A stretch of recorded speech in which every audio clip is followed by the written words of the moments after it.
சரி. அண்ணாவை பற்றி பேசும்போது என்ன தகுதி இருக்கு? தமிழினுடைய மானத்தை இந்தியாவினுடைய நாடாளுமன்றத்தில் சரி வீரமாக பேசிய தமிழினத்தினுடைய தலைவன் வெற்றி வாய்ப்பை இழந்திருக்கிறார் என்றுதான் எதிர்கட்சிகள் பேசியது. சரி. ஆனால் இந்த உலக நாட்டில் நான் தேடிக்கொண்டிருக்கிறேன் சட்டமன்றத்திலே ஒரு தகப்பனாரா என்று சொல்கிறானே, நான் கேட்கிறேன், மானங்கெட்ட தமிழ்நாட்டினுடைய முதலமைச்சர், உன்னை சட்டமன்றத்துக்குள்ள வச்சு பாத்துக்கிறோம்டா. இந்த மாதிரியான வார்த்தைகளை பேசுறது கரெக்டாக கைது பண்ணது கரெக்டு தான். மானங்கெட்ட தமிழகத்தின் முதலமைச்சர், எவ்வளோ திமிர் இருக்கணும். அடுத்து கேளுங்க.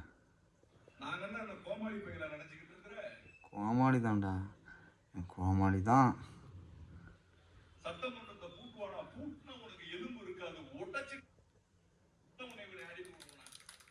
உன்னை கைது பண்ணதுல தப்பே கிடையாது.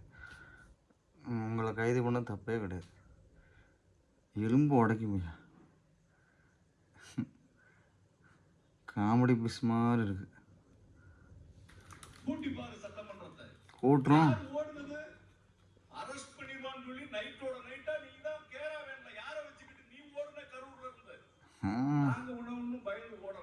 சரி, நீங்க தானப்போ, நீங்க தானே ஓடணும் இப்போ கைது பண்ணது. தமிழ்நாட்டினுடைய முதலமைச்சர் குத்து புரோட்டா போட, என்னடா குத்து புரோட்டா போட, உன்னை மாதிரி ஆயிரக்கணக்கான புரோட்டாக்களை நாங்க பார்த்திருக்கிறோம். எவ்வளவு கேவலமா பேசுன.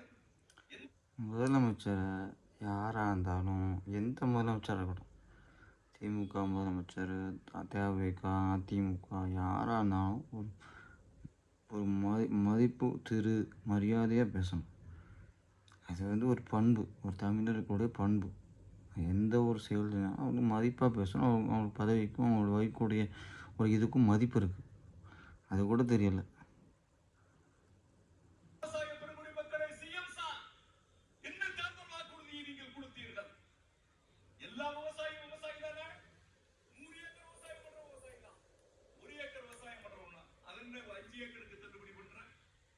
ஒவ்வொருத்துக்கும் ஒவ்வொன்றுக்கும் ஒவ்வொரு விதிமுறைகள் இருக்குது. ஒவ்வொன்றுக்கும் நம்ம அந்தந்த அரசியல் அந்த அறிக்கைகள் இருக்குது. தேர்தல் அறிக்கை என்ன கொடுக்குறாங்களோ அவங்களோட சக்திக்கு தகுந்த மாதிரி என்ன செய்ய முடியும் அதை செய்வாங்க. நீங்கள் கொடுத்த தேர்தல் அறிக்கையில் நாங்கள் நடந்த 5 வருஷமாக பார்த்தோமே செஞ்சது.